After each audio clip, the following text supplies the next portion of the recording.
Good morning, everyone. Hope you're feeling fantastic today. Wanted to obviously come here. I was thinking it's obviously using the same sentence, kind of how to start a video, but I was just thinking I'm literally just going to get my coffee with my really funny mug. It's my kid's mug. It's already like faded, and I was just thinking to literally come up here and to open up the conversation with you. How do you feel about the food and eating? Because this is something that every single one of us struggle, and I think it's really important that we kind of normalize it and we start understanding why we do the way we kind of why we see food the way we do, and why we eat food the way we do, and why there is like so much pressure to eat healthy or to eat better or to stop eating those bad foods that are really bad for us. And there is just so much anxiety and frustration and pressure to eat a certain way. And we're constantly kind of failing to, to meet our own expectations of what we feel we need to do, but we simply don't do it. So if you're kind of joining in this conversation, please do drop in the chat if you're watching a live on a replay, and also say hi.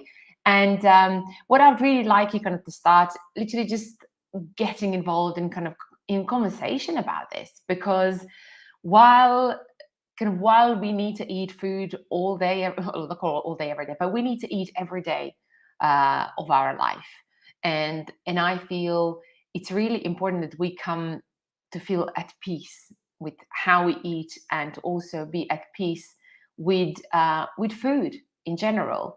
I want to share with you, the story, kind of how I started my journey.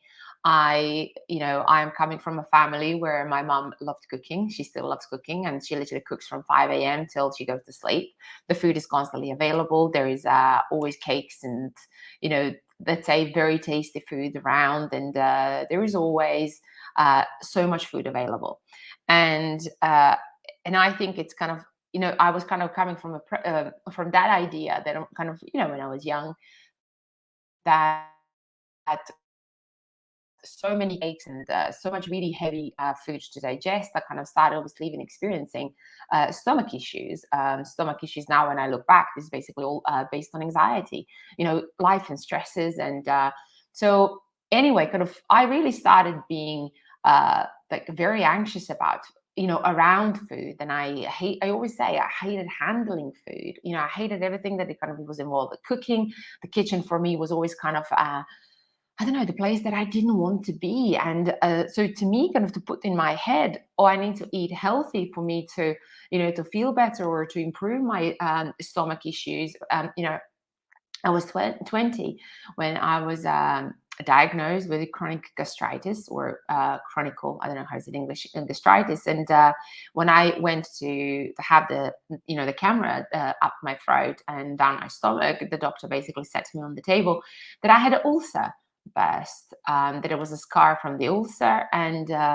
And to me at that time, I was like 20, and I was like, what is he talking about? I've never had an ulcer. And then I remember that I was actually having the episode of where I thought it was a food poisoning, and I actually, there was the ulcer. So, obviously, the symptoms of that, I'm not going to go into much detail.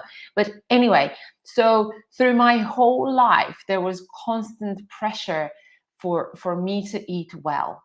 And that meant to stop eating sugar, to stop eating those bad foods, to stop eating packaged foods. And the more I kind of went into fitness and kind of health industry, the more I kind of started at even having a bigger aversion that I need to eat healthy for me to feel well. And I just simply couldn't do it. I was just thinking about the biscuits and cakes, and that's what I was eating and prioritizing, and also having a coffee with lots of milk. And I was just having a huge battle with that. So I knew I needed to eat healthy, but I simply couldn't do it and make it a reality. So I don't know if you can relate with that, or if that's something that you're experiencing. And that's kind of where, through kind of the knowledge that I kind of came across, was, that kind of relationship with food that we have. And that I really would like you to ask yourself, what is your relationship with food? What food represents for you? For me, it really meant chaos and confusion and guilt and shame. And I was really ashamed. I mean, I'm in the fitness industry literally my whole entire life. Like I started physical education, and I couldn't manage that eating until I actually really started to understand and going more into deeper understanding why did I do things that I did. And and basically everything was based. So this is the thing. It's when our relationship with food is just all over the place. So for example, when we're saying I'm trying to be good, or oh, I've been bad, I had a terrible weekend, and we're constantly putting judgment on our eating, that's kind of when we really get stuck. So what you can do about it, you can do about it, first acknowledge or like work with someone that is going to help you to kind of understand and really uh, open up the conversation of, for you to explore what comes up for you, in the sense of, how do you feel around food?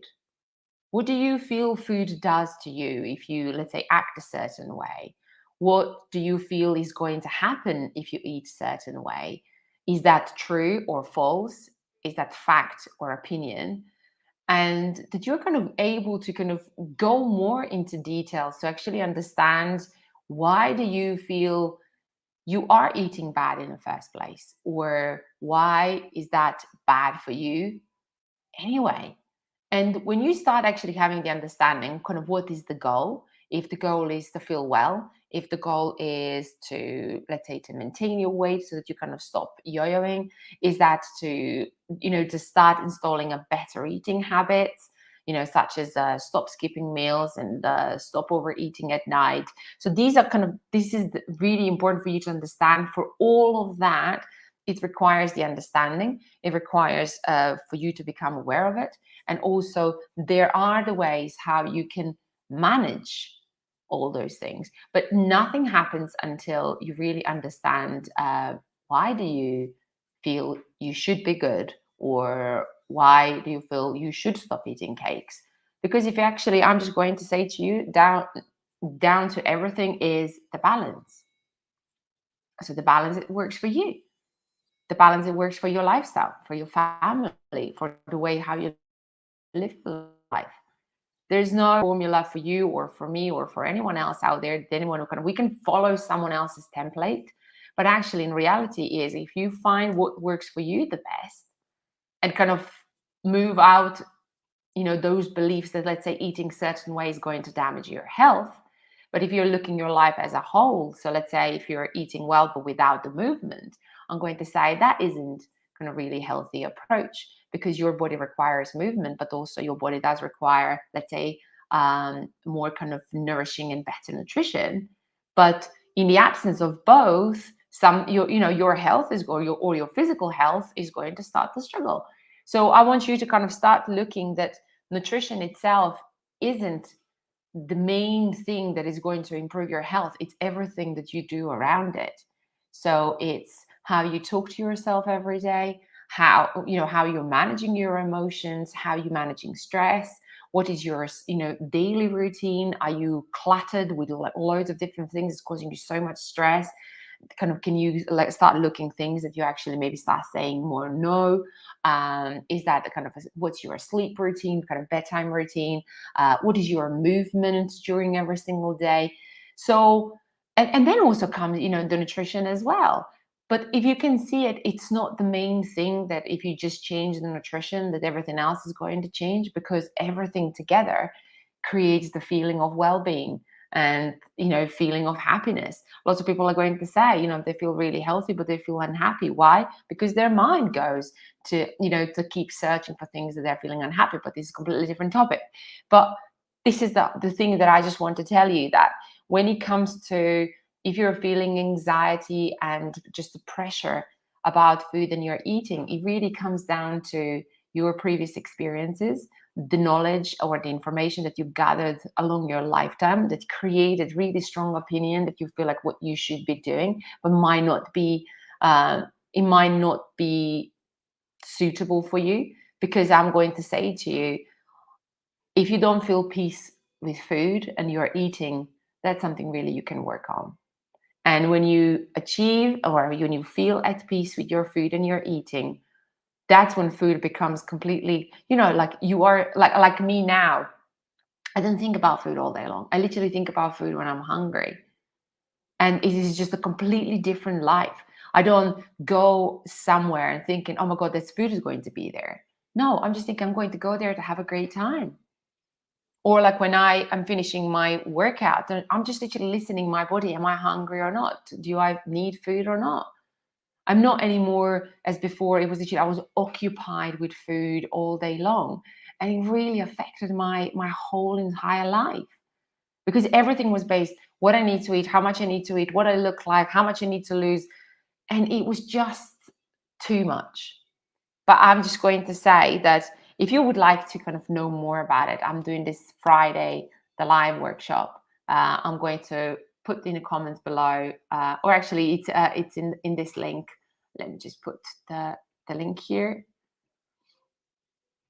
And then you can basically register. It's on Friday. It's completely free.